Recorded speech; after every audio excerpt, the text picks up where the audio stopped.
আমরা সবাই হাতি হব, যুগে যুগে লড়ে যাব।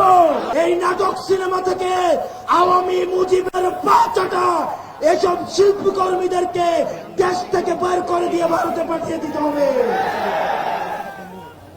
টকশোজীবীদের আধিপত্যের বৈধতা উৎপাদন যারা করছে, যেসব টকশোজীবীরা আপনাদের তাদের এই ফেসিস্টদের মানবাধিকারে আপনারা যারা বিশ্বাস করেন, তারা মজলুমের মানবাধিকারে বিশ্বাস করে না। আর দিন শেষে আজকে এই বেদিতে আপনারা যারা বসেছেন আর যারা আসেন নাই, আপনাদের দুইজনকেই বলি, ক্ষমতার লোভে অন্ধ হইেন না। আজকে যদি আমার বুকে গুলি লাগে, আমি জানি এই ধরনের একটা প্রোগ্রাম হবে, এসে বক্তৃতা দিবেন, তারপর চলে গিয়ে আবার হচ্ছে সিট নিয়ে নেগোসিয়েশন করবেন।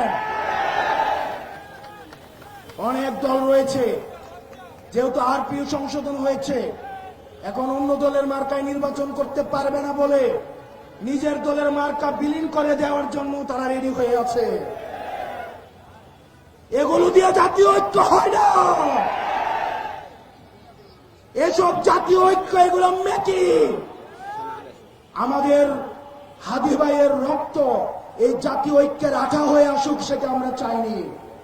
আপনারা যদি দেশের প্রশ্নে, সার্বভৌমত্বের প্রশ্নে, বাংলাদেশের প্রশ্নে দলীয় স্বার্থের ঊর্ধ্বে উঠে আমরা 1 আগস্ট, আমরা 3 আগস্ট 2024 সালে এই শহীদ মিনারের বেদিতে দাঁড়িয়ে যেভাবে আমরা ফ্যাসিবাদের বিলোপ এবং নতুন রাষ্ট্র ব্যবস্থা বিনির্মাণের যে এক দফা দাবি দিয়েছিলাম, আমাদের সেদিনের মতো আবার ঐক্যবদ্ধ হতে হবে।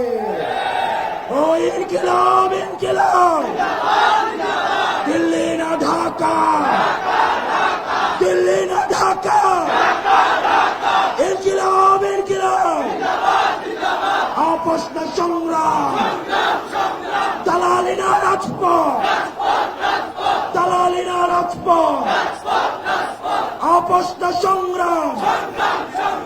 আমরা সবাই হাতি হব, যুগে যুগে লড়ে যাব।